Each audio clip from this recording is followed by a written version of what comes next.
All right, let's introduce our speaker.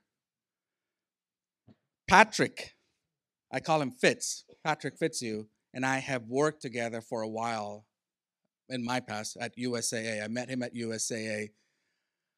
When I met him, I saw a man, I saw a warrior who was fighting with his own self. I saw a warrior who had the battle wounds I talked about and lived to tell his story, and it became an amazing testimony. I have watched him grow as an individual, not because of the wars he has won, not because of anything he's done, but because he had God lead him. I've seen him become an amazing father to two wonderful kids. I've seen him become an amazing husband. And I'll let him tell you his story, which is a powerful story in itself. So Patrick currently still works at USAA, and he's the regional site director where he manages the community relationships, he manages the employee experience, and the risk that the company faces every single day, the risk management aspect of it, and engages in the local community. Let me tell you a little bit about why I invited Patrick today. His leadership abilities are deeply rooted in his military background in the United States Air Force. Patrick served in the Air Force as a survival, evasion, resistance, and escape. Now, he has stories. And he's told me some, and I'm just like, wow. He's then worked as a civilian contractor for the Department of Defense, Department of the Army, and Joint Personal Recovery Agency, becoming a subject matter expert in rescuing military personnel. Patrick's family has resided in Arizona since 1864, and he's proud to be a native. How many of us can say that? With that, would you join me in welcoming Fitz and giving him a warm ISI welcome? Thank you, brother. Man, I've never had that kind of intro, Shar. Thank you. Thank you for this morning. And, Shar and I, we do go way back about 7 or 8 years, I think it is now. And I invited him to a barbecue on Veterans Day at my house last night with a random text to about 13 other people who he doesn't know. And instantly, there's, come to ISI and see Patrick Fitzhugh's testimony. And not all these are Christians, so we'll see who shows up to that barbecue. Thank you for that. I'm honored to be here today. Again, my name is Patrick Fitzhugh, Regional Site Director at USAA. Been in Arizona my whole life. And, when Shar asked me to do this some time ago, I said, sure thing. And about a month ago, I had about 40 hours probably put into standing up here and talking to you guys of scripture and this and that. And about 2 weeks ago when I came, there was an actual preacher sharing. And I said, oh, no, that's not me. I'm not a preacher. So if anything, I'm going to just share with you just a little bit of story about my background, my journey. I hope it resonates with one or two of you here today. This weekend is a significant weekend for me. I'll just get straight to the hard stuff. 5 years ago this weekend, I woke up today in emergency psychiatric care where my wife had interrupted me on my way to go commit suicide. And I'll tell you what, the first 4 years after that weekend were pretty darn sweet. And I mean that life just seemed sweeter. It was almost a celebration this time each year. Well, this last Monday is the 1-year anniversary of the suicide and the death of a good friend of mine, Brandon Fontaine, who I led as a squad leader when I was in the military. So this year it's a little bit different. It carries a little bit of different tone. So you can tell a little bit what I'm going to talk about today, all right? So just setting that expectation.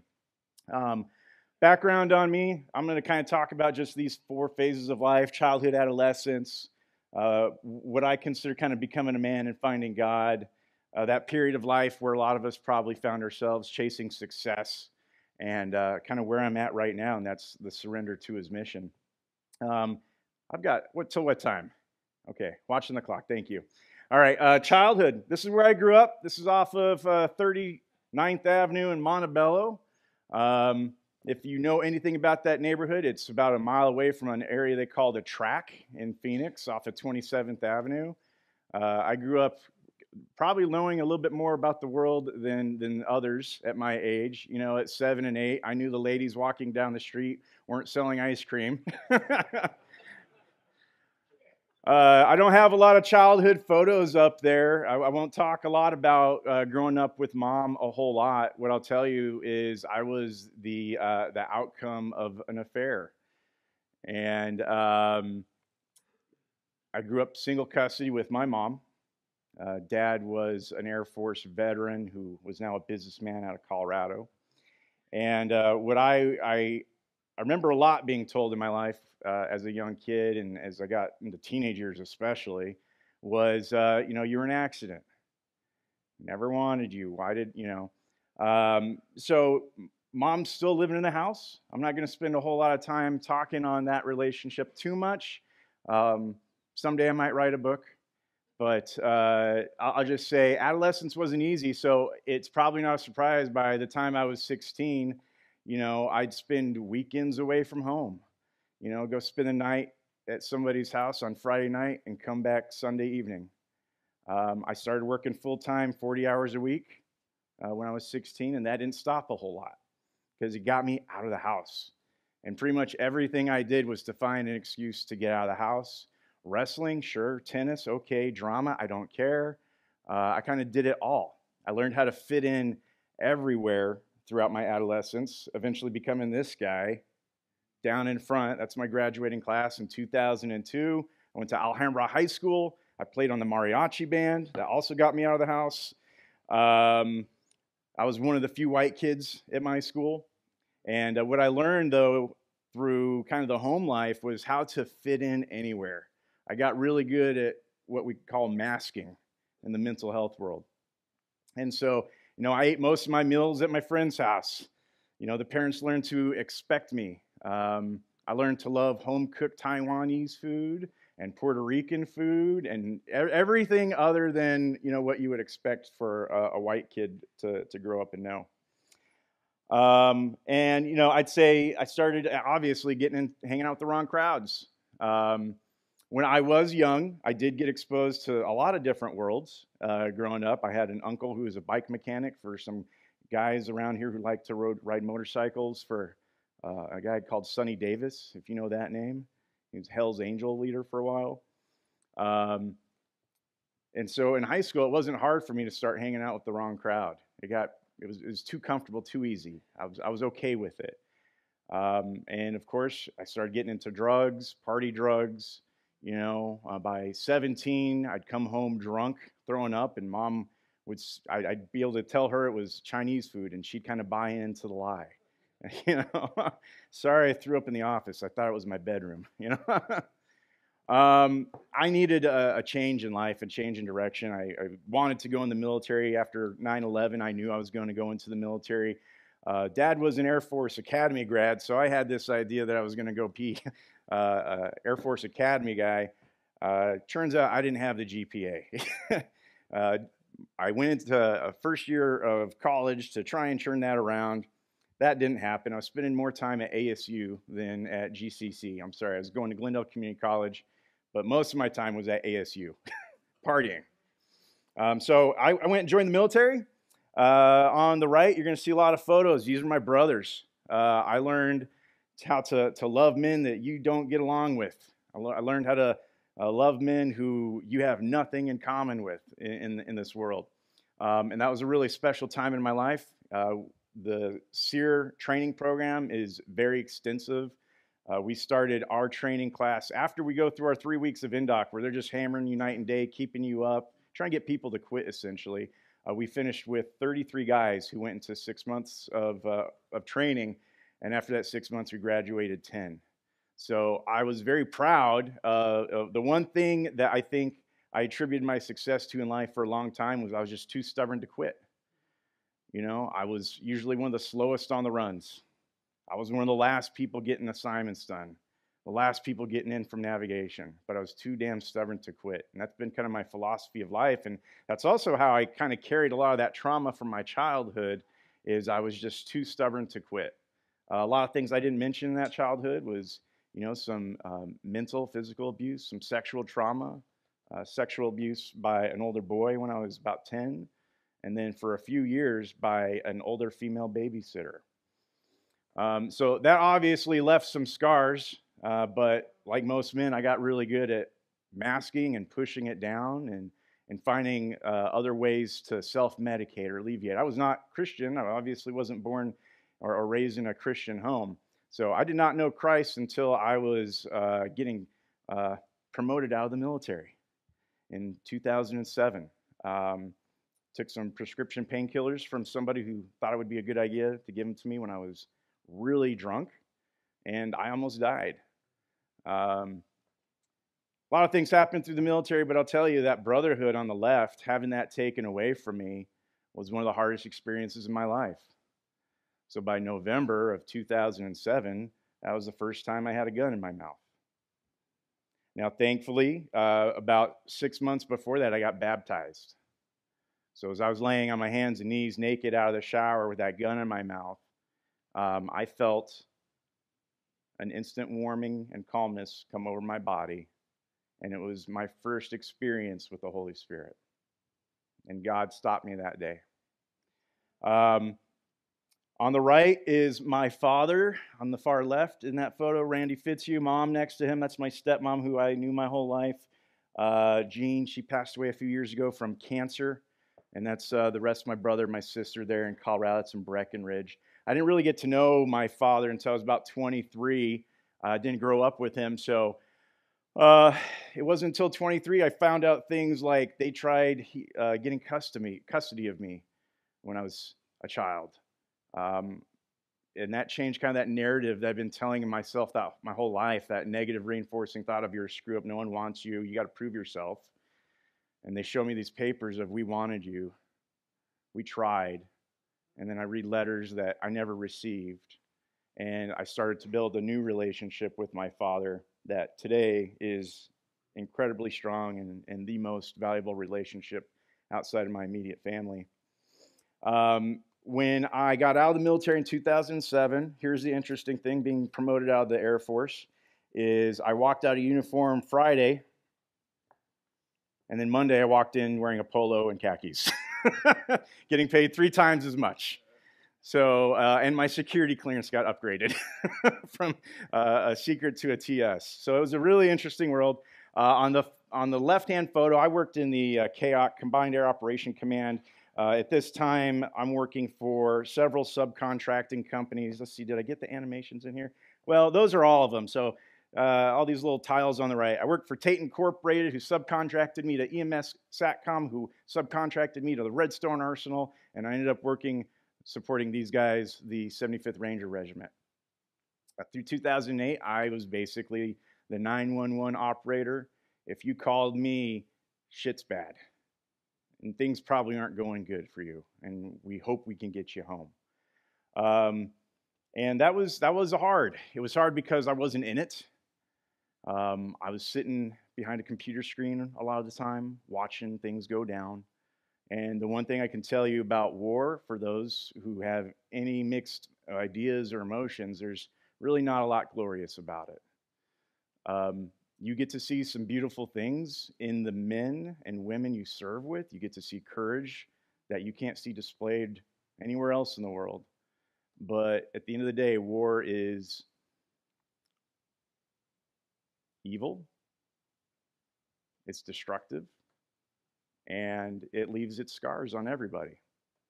The organization I worked with, we dealt a lot with terrorists, abductions, a lot of contractors who got abducted. We get videos sent to us all the time that we had to go through and analyze of Americans being decapitated, of children being put in cages, and honor killings and honor burnings of young girls. It was not something that I felt I could continue to do. And I knew I needed to walk away from it. Came back home to Arizona at the end of 2008, early 2009. My wife really wanted to move back here. She was still living in Washington State. After getting snowed in for 3 days, she decided she wanted some warmer weather. She moved down here when I was still overseas. And she decided she wanted to move back to Arizona. I wanted to stay married, so I followed. We joined CCV pretty quickly, and I was on fire for God. I'm telling you, I went on an African mission trip to Kenya, to the Mathare Valley. I came home, and I said, Don, we're selling everything, and we're becoming missionaries. And in my heart and in my mind, I believe that to be true. And maybe that's something I could have done, but we didn't go that route. What I did do is I got an awesome career at USAA. I started entry level 13 years ago. I knew what I was capable of from the SERE school. I had this sense of accomplishment, but I also had this sense of pride that was pretty insane. When they built you up as a young enlisted guy to go slap officers, sometimes when you're doing your interrogation training, right? You have a little bit of an ego. There's no one you're afraid to talk to. That's why on like the right-hand side, you see me, I approach Jeff Bezos at a Super Bowl party. I was like, hey, Jeff, can I get a photo with you? He's like, I don't really want to start a thing. I was like, what if we just come over here and do this weird angle thing? That's the WAS up in the top right. You know, started this company called Apple. And I found myself in these really incredible situations. 2019, I got promoted into my current job as a regional site director. I got flown to the Super Bowl, paid for by my company. I'm meeting Howie Long, and here's all these NFL football players. It's an incredible experience. Bought a new home in 2018. But what I want you to notice is my smiles in those photos. That is a mask. That is not me. Okay? You're going to see a different smile in a few moments. That photo on the far left of me and my beautiful kids, I keep that one private for me and myself. I don't have that printed, or the kids don't see that one, because in that moment, I had just scolded my daughter. I think I smacked her on the butt for something. I don't know what. But my anger came out. And, while I walk around this world as the nice, happy guy that Shar talked about, I was probably one of the angriest people you knew. And it was eating me alive. I could feel the pressure on my chest every day. Everything set me off. The dishes aren't done, set me off. Something didn't go at work right, set me off, and I bring that home. So in 2019, about 11 years after that 2008 period, the PTSD was just getting a little too intense. I was having sleep paralysis. I was having sleepwalking. I'd wake up and try and clear the house. I was not a door kicker by any regards. I was not the guy kicking in doors to go kill the bad guys. I had a couple close calls. We took a rocket to our C-130 flying to Al Asad Air Base. We took some mortar fire when I was in Camp Victory, Iraq. Those are all pretty safe things in comparison to what the 75th was doing on a day-to-day basis that I saw. So you figure 2019, I've got a lifetime of trauma I've never addressed, sexual trauma I never addressed. You can guess how that manifested with addiction to pornography. I was exposed to pornography by my cousins when I was 7, hardcore pornography. And for a long time, I thought, man, what a horrible way to start life. But now I look at my kids and I'm like, that's the world that they're growing up in. It's everywhere. I ended up in a relationship outside of my marriage in 2019. I was officially on self-destruct mode. Didn't care about where things would end. All I knew is I wasn't happy in this pain, and it needed to end. And I didn't know which way to go. But I was trying to do it all on my own.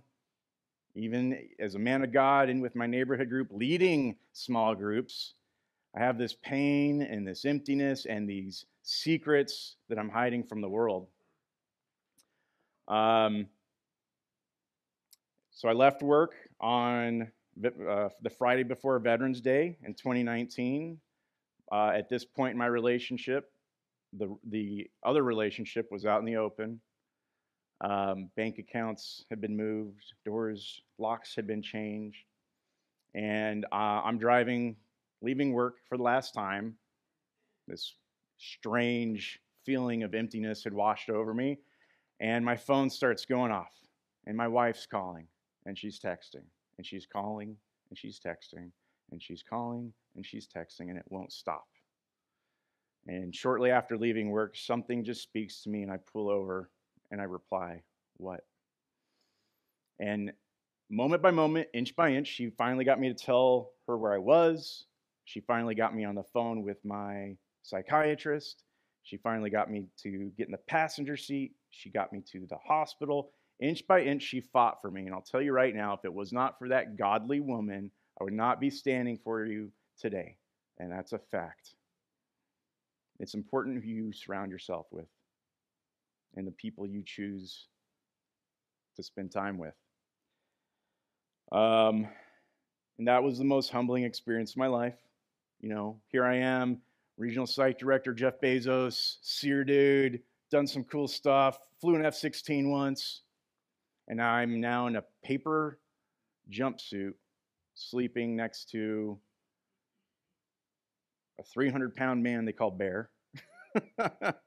No doors, no shoelaces.